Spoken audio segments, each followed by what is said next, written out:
नमस्कार साथियों, मैं कृष्णा राष्ट्रवादी। सच पर आप कितना ही पर्दा डालिए, सच छुपता नहीं है। मेरे पीछे आप तस्वीर देख रहे होंगे और आपको पता होगा कि यह तस्वीर मध्य प्रदेश के सीधी की है। आप देखेंगे कि किस तरीके से ये प्रवेश शुक्ला और ये एक आदिवासी, इस पर किस तरीके से इसके सर पर मूत दिया गया है, पेशाब कर दिया गया है, ये तो आप जानते हैं। और ये घटना अब पुरानी भी होने वाली है 2-4 दिन में, क्योंकि कोई भी मुद्दा कितने समय तक रहता है, तो ये घटना पुरानी हो जाएगी, लोग भूल जाएंगे। लोगों के दिमाग से ऐसी घटनाएं घूमती रहती है क्योंकि माहौल अलग चल जाता है। लोगों को अलग अलग विषय दिया जाता है कि आप इसमें मत उलझिए, आप इसमें उलझिए, आप ये देखिए, आप हिंदू मुस्लिम देखिए, आप ये देखिए, आप ये देखिए। और SC ST OBC को तो खासकर हिंदू मुस्लिम दिखाया जाता है क्योंकि उनके हक अधिकार तो छीन नहीं है। तो मेरे पीछे जो तस्वीर देख रहे होंगे, ये एक, आप फिर से देखिए, ये प्रवेश शुक्ला और ये एक आदिवासी। अगर मध्य प्रदेश में मैं बात करूं तो करीब 21% आबादी आदिवासी समुदाय की है। 5वां व्यक्ति आदिवासी है, तो हर 5वां व्यक्ति एक थानेदार होना चाहिए, कभी कोतवाल होना चाहिए, एक जज होना चाहिए, एक मीडिया में होना चाहिए, एक डिप्टी CM होना चाहिए और एक DM होना चाहिए। तो कहीं ना कहीं एक अगला 5वां व्यक्ति तो होना चाहिए ना, एक एक्टर होना चाहिए। लेकिन ऐसा कुछ नहीं होगा। आदिवासी सदैव जिस हालत में है उसी हालत में रहेगा। देखिए, और आप, अब मैं इस घटना को क्यों लेके जा रहा हूं, आप स्लाइड बाय स्लाइड, मैंने 5 स्लाइड तैयार की हैं, आपको पूरा खेल समझ में आएगा कि आखिर खेल कैसे चलता है और खेल क्या दिखाया जाता है और खेल कैसे चलता है और SC ST OBC समाज खासकर उसमें कैसे फंसता है। पहली स्लाइड आपने देखी कि किस तरीके से प्रवेश शुक्ला आदिवासी समुदाय के एक व्यक्ति पर, जो मानसिक स्थिति जिसकी ठीक नहीं है, उस पर पेशाब करता है। उसके बाद में क्या होता है, उसकी गिरफ्तारी की जाती है। और गिरफ्तारी जब करता है तो थाने में आपने देखा होगा कि किस तरीके से चलता है और जो पुलिसकर्मी है कैसे उसकी पीठ थपथपाता है। ऐसे लगता है ये मेरे पिता की जागीर है और मैं उसी में तो आया हूं, मुझे क्या खतरा। तो सोचिए, जब सबके सामने, कैमरे के सामने उसकी पीठ थपथपाई जा सकती है, तो केबिन में बैठ के तो उसको हो सकता है नाश्ता पानी अच्छा व्यवस्था की गई होगी। अब देखिए, अब मैं दूसरी चीज लेकर के चलता हूं। फिर क्या हुआ उसके बाद में, आपने एक और वीडियो देखा होगा कि किस तरीके से प्रवेश शुक्ला के जो बाउंड्री है, जो घर की बाउंड्री है, उसको कैसे ढाया जा रहा है, कैसे मकान जो, और ये क्यों फोड़ा गया, उसको क्यों बुलडोजर चलाई, वो अवैध था इसलिए चलाई। फिर एक और तस्वीर आपने और देखी होगी कि किस तरीके से उनकी मां विलाप कर रही है। और एक फेक तस्वीर भी देखी होगी कि पूरे घर को बाहर बिठा दिया जाता है, गैस रख दी जाती है और पतीला रख दिया जाता है और खींच दिया जाता है। देखिए, और आज जो प्रवेश शुक्ला का परिवार है किस तरीके से खाना बना रहा है। तो ये बुलडोजर भाई साहब पहली बार नहीं चला है, ये बुलडोजर बहुत लोगों पर चला है और खासकर दलित, पिछड़े और मुस्लिमों पर चला है। तो तब क्या आपकी भावना आहत नहीं होती, तब आपकी सिंपैथी कहां मर जाती है। उस समय तो आपको बड़ा मुस्लिम, बड़ा और जो OBC है, SC है, बड़ा अलग दुश्मन दिखाई देता है, तब आपकी भावना आहत नहीं होती। और जब एक ऐसा दृश्य देखते हैं तो बड़ी भावना निकल के आती है। अब दूसरी स्लाइड पर जाता हूं, अभी देखिए कि क्या स्टोरी निकल के आती है दूसरी स्लाइड में। अब होता क्या है, बुलडोजर चल गया, बुलडोजर चलने के बाद में उसको गिरफ्तारी होगी NSA लगाकर, आप देखेंगे। उसके बाद में क्या होता है कि एक षड्यंत्र रचा जाता है, और षड्यंत्र क्या रचा जाता है, देखिए इसको। और बड़ा पोस्ट कल चला गया कि देखिए कैसे शिवराज सिंह चौहान ने, कैसे आदिवासी जो पीड़ित परिवार के एक व्यक्ति को बाकायदा कुर्सी पर बिठाते हैं, और कुर्सी पर बिठाने के बाद में आप देख रहे होंगे कैसे जल से उनके पैरों को धो रहे हैं। आप देखिए शिवराज सिंह चौहान कैसे एक पीड़ित व्यक्ति है और उसके पैरों को जो धोया जा रहा है। आदिवासी, एक भावना अंदर से प्रकट हो गई, चलिए हम आदिवासियों का कितना सम्मान करते हैं, बहुत अच्छा किया आपने। लेकिन आप इस तस्वीर के पीछे जो मैं बताने वाला हूं, शायद आपने गौर ना किया हो, उस बात को समझिए कि मूर्ता कौन है, प्रवेश शुक्ला। कौन है, ब्राह्मण समाज से। उसके बाद में आदिवासी के सर पर मूर्ता है, आदिवासी कहां पर बैठा है, यहां पर। फिर इनका षड्यंत्र रचता है, और पैर कौन धो रहा है, कौन धो रहा, एक पिछड़ा CM शिवराज सिंह चौहान जी पैर धोते हैं आदिवासी के जो एक ओबीसी हैं। तो यहां पर कोई आपको, मैं बस सवाल यहां पर यह खड़ा करना चाहता हूं कि यहां पर नरोत्तम मिश्रा, इस जो आदिवासी समाज जो उसके जैसा लोग है, जो प्रवेश शुक्ला जैसा लोग है, जो अपराधी के कहीं ना कहीं संलिप्त होते हैं ऐसे लोग भी, तो क्यों पैर नहीं छूते?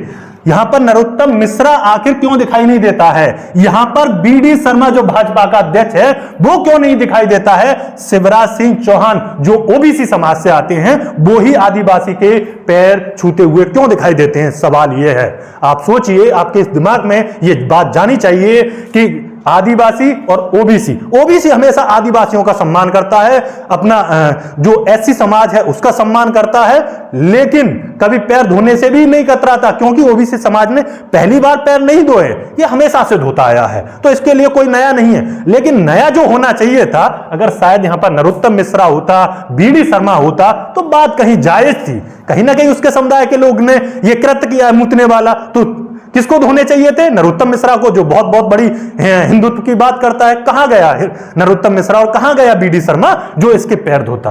अब देखिए, मैं तीसरी स्लाइड पर जाता हूं, स्टोरी समझिए आप कि ये स्टोरी कहां से और किस तरीके से चलती है जो आपको। अब देखिए इस पोस्टर को 51,000 रुपए का नगद पुरस्कार दिया गया है। ये देखिए, पढ़िए इसको। अखिल भारतीय ब्राह्मण समाज मध्य प्रदेश, डेट देखिए 6 तारीख 7 माह, ठीक है, जुलाई में प्रेस विज्ञप्ति है।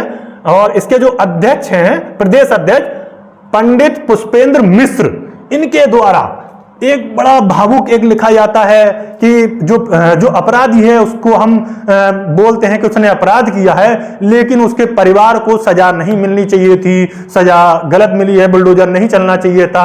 अब ये देखिए, अब क्या होता है उसमें कि ये संगठन ने जाकर के 51,000 रुपए का 51,000 रुपए की राशि सहायता हेतु दी गई है उसके परिवार को। और देखिए, और तथा समस्त ब्राह्मण बंधुओं से निवेदन किया गया है कि ज्यादा से ज्यादा स्वजातीय, देखिए यहां पर सवाल देखिए, स्वजातीय मतलब अपनी जाति के स्वजातीय परिवार के जनों की बंधु पीड़ित परिवार की सहायता करें, और परिवार जनों का मकान तोड़े जाने पर संगठन द्वारा जबलपुर हाई कोर्ट में एक पिटीशन भी दायर करें। तो 51,000 रुपए आ गया है। अब अब जो वहां पर कोर्ट में जो केस लड़ा जाएगा उसके लिए 51,000 भी पहुंच चुके हैं। और भी पैसा, ये तो दिखाने वाली राशि है, और भी पैसा पहुंच चुका है।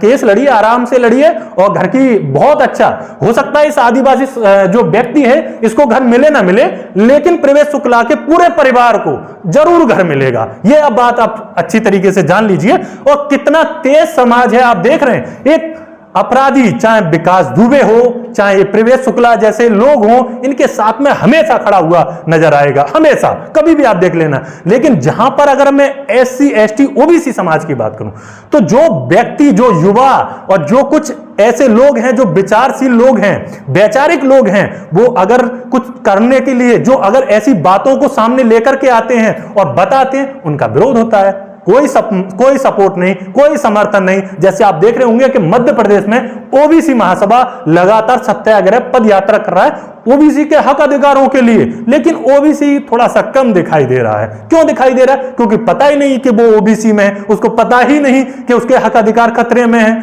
उसको पता। लेकिन ये समाज देख लीजिए किस तरीके से जागरूक है। घर टूटा, तुरंत 51,000 रुपए और लाइए, और इसको परिवार को एकदम से, क्योंकि स्टार बनने वाला है, और अगले 5-6 महीने में आप देखेंगे कि किस तरीके से स्टार बन के निकलेगा। खैर छोड़िए, अभी स्टोरी समझिए, जो स्टोरी चल रही है उस चीज पर जाइए। एक और अभी आपको स्टोरी दिखाई देगी, अभी स्टोरी दिखाई देगी। हाँ, अब देखिए, बहुत जानते होंगे आप, ये कल पूरे दिन बड़ा मीडिया में गरमाया रहा। स्टोरी समझिए कैसे आता है। ये आप जानते हो, भागेश्वर धाम के धीरेन्द्र शास्त्री, सोचिए, धीरेन्द्र शास्त्री, पैरों में बैठने वाला कौन? ओबीसी, कुलदीप यादव, आप सब जानते हैं। बड़ी श्रद्धा है, बड़े भाव है। कभी आपने इस जगह पर किसी ब्राह्मण को बैठे देखा है? किसी बैठे देखा है क्या आपने? किस तरीके से जो ओबीसी समाज के जो लोग हैं, किस तरीके से जाकर के इनके चरणों में बैठते हैं, और मुस्कुराहट देखिए। ये जानते हैं कि हम ही ब्राह्मण देवता हैं, ये जानते हैं, पूरी तरह से जानते हैं कि हम देवता हैं। और ये देखिए, ये इनके चरणों में बैठे हैं, और ये कोई नया काम नहीं कर रहे। कोई अगर हो, ये वही काम कर रहे हैं जो एजेंडा सेट किया है। जो एजेंडा लिखित में सेट किया जाता है उसी पर काम। इनका दोष नहीं है, कुलदीप यादव जी का दोष नहीं है बिल्कुल। अगर तुम सोचें कि ये दोष इनका है, दोष बिल्कुल नहीं, ये निर्दोष है, क्योंकि वर्षों से 5000 साल से जो गुलामी हमारे मस्तिष्क में थोपी गई है उसी को आगे बढ़ा रहे हैं। आप दिखाते हैं हम कैसे गुलामी थोपी गई है, कैसे चीजों को लिख लिख के प्रिंट की गई है हमारे दिमाग में, और जो आज जो किया जा रहा है ना, उसका जो फल, जो उसका जो परिणाम है, वो आने वाली पीढ़ी को भुगतना पड़ेगा। मैं बार बार कहता हूं, अगर नहीं सचेत हुए तो आने वाली पीढ़ी आपकी गुलाम पैदा होगी, उसके सर पर ऐसे ही मूता जाएगा जिस तरीके से, क्योंकि एक प्रवेश शुक्ला नहीं, ना जाने कितने मध्य प्रदेश में, पूरे भारत में कितने प्रवेश शुक्ला हैं जो आदिवासी, एससी समाज और ओबीसी समाज को इसी तरीके से रखते हैं। और मैं दिखाता हूं कि इनने जो किया है, ये देखिए, ये आगे देखिए, कोई गलत नहीं। अब देखेंगे इस फोटो में, हो सकता है थोड़ा सा भावना आहत हो,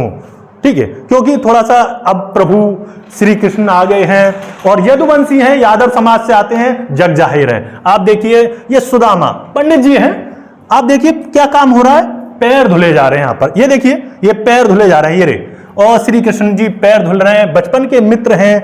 कभी आपने वर्तमान में नहीं देखा होगा कि कोई मित्र भाग के आए और उसके पैर धोए, लेकिन नहीं, ये पूरा का पूरा सिस्टम तैयार किया जाता है, ये कि किस तरीके से लिखा जाता है, क्योंकि देखिए भगवान से भी ऊपर हो गए इस समय।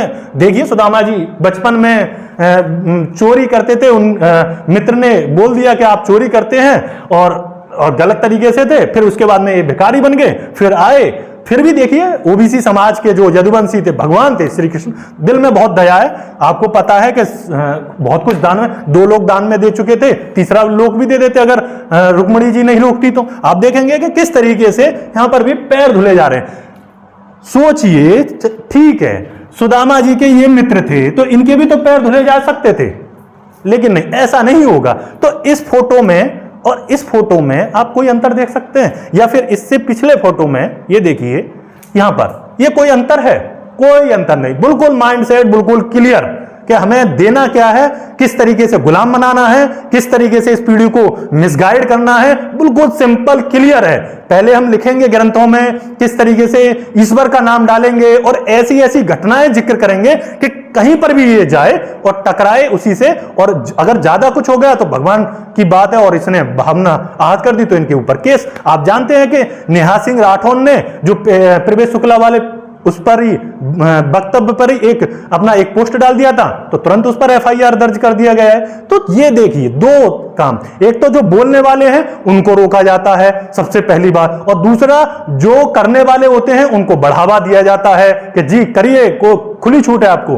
तो यहां पर नरोत्तम मिश्रा, बीडी शर्मा आपके पैर नहीं धोएंगे। तो आप देखेंगे एट द एंड में यही कहूंगा कि सार सिर्फ सिंपल है, सार बिल्कुल सिंपल है कि किस तरीके से आपको गुलाम बनाने की प्रैक्टिस की गई है। पूरी रणनीति उसी के इर्द गिर्द रची जाती है और इस समय बहुत बाकायदा उसी तरीके से चल रही है। चेहरा कोई और है, चेहरा मुस्लिम है, और जब भी आप अपने हक अधिकार की बात करेंगे तो हिंदू राष्ट्र खतरे में है, हिंदू राष्ट्र बनाना है। जब भी आप जातिगत जनगणना की बात करेंगे तो आप जातियों में बांटने का कार्य कर रहे हैं। जब भी आप मंडल कमीशन की अनुशंसाओं को लागू करने की बात करेंगे तो आप एकदम से कह देंगे कि ये तो सवर्णों का हक छीना जा रहा है आरक्षण की। और जब संविधान में अपने आरक्षण की मांग करेंगे तो आप आंदोलन करेंगे, तब भी आपको हक अधिकार नहीं मिलेंगे, चाहे आप सड़कों पर कितनी भी सत्याग्रह पद यात्रा निकालें। लेकिन उनके एक बिना आंदोलन के, बिना किसी शोर शराबे से आराम से ईडब्ल्यूएस का 15% जनसंख्या को 10% दे दिया जाता है। और वर्तमान में प्रत्येक पोस्ट में इतना फायदा मिल रहा है कि इस समय वो एससी से भी नीचे पहुंच गए, एसटी से भी नीचे पहुंच गए। इस समय अगर ओबीसी की या जनरल की कट ऑफ रुकेगी 120 तो उनकी रुकेगी 90। मतलब बहुत ही गरीब हैं, उनका किसी ने शोषण किया है। कभी लगता है आपको किसी कहीं पर देखा है कि किसी के द्वारा उसका शोषण किया जा रहा है? और जो आरक्षण मिला था वो आर्थिक किसके आधार पर मिला था? शैक्षणिक और सामाजिक स्तर पर मिला था और आर्थिक स्तर पर दे दिया गया। तो अपने तरीके से चल रहा है, लेकिन झूठा प्रोपेगेंडा हिंदू राष्ट्र का बनाया जा रहा है। उससे आपको बचना होगा, समझना होगा कि कहां आपके हक अधिकार हैं। और इतने बार पर नहीं समझते तो आप तैयार हो जाइए, आने वाली पीढ़ी इंतजार कर रही है, उसके सर पर मूता जाएगा, सर पर मूता भी जाएगा, गोली भी मारी जाएगी, कुछ भी किया जा सकता है। तैयार रहिए, गुलाम बनिए, जंजीरें इनमें पहनाई जाएंगी। जबकि ज्योतिबा फुले ने बोला था कि गुलामों को उनकी जो जंजीर है उसका एहसास करा दो, गुलामी का एहसास करा दो, तो ये जंजीर तोड़ने लगेंगे। लेकिन यहां तो उल्टा ही हो रहा है। गुलाम कह रहे हैं SC ST OBC, लो जी जंजीर पहना लो, पहना लो। हमने कुछ काट दी थी, हमारे महापुरुषों ने जो जंजीरें थी वो तोड़ दी थी, अब कह रहे हैं ये लो पहना दो हमें, हम तो गुलाम बनने के तैयार हैं, हम तो हिंदू राष्ट्र में बिल्कुल नंगे नाचेंगे, हमें कोई जरूरत नहीं, कोई नौकरी की जरूरत नहीं, बस आप जब भी हम आया करें तो कह दिया करो तुम हिंदू हो, तुरंत एकदम से कांवड़ यात्रा में जाओ और फूल बरसाओ, बस हक अधिकार मत मांगो। हक अधिकार मांगोगे लखनऊ में तो डंडे पड़ेंगे। अब ये समझना आपको है क्या करना है क्या नहीं करना। इन बातों को अगर नहीं समझे तो सोचिए आप किधर जा रहे हैं, किस दिशा में जा रहे हैं, अपनी बुद्धि का कितना इस्तेमाल कर रहे हैं। हो सकता है कि ये जब जो वीडियो चल रही है आपको अंदाजा नहीं होगा, फेसबुक में लगातार वीडियो बनाता हूं, उसने अकाउंट कितनी बार मेरा बंद किया है, उसके बावजूद यूट्यूब पर भी हम डालते हैं तो किस तरीके से उसकी रीच कम की जा रही है। ये लगातार अब व्यक्ति की आजादी को दबाने का प्रयास किया जा रहा है, इसको आपको समझना होगा। अगर आपको पसंद आता है तो वीडियो को शेयर करें, लाइक करें, कमेंट करें। यदि आप नहीं चाहते, नहीं समझ पाते तो ठीक, वो आपकी मर्जी। जय हिंद, जय भारत। और मैं सभी से यही अपील करता हूं कि सोचिए, समझिए और जागरूक बनिए। और देश की जो अगर हिस्सेदारी की आप बात करते हैं, अगर देश को आपको आगे बढ़ाना है तो सभी SC ST OBC और मुस्लिम समाज और पूरे समाज को आपको आगे लेकर के चलना पड़ेगा, तभी हमारे राष्ट्र का, एक नए राष्ट्र का निर्माण हो पाएगा। जय हिंद, जय भारत।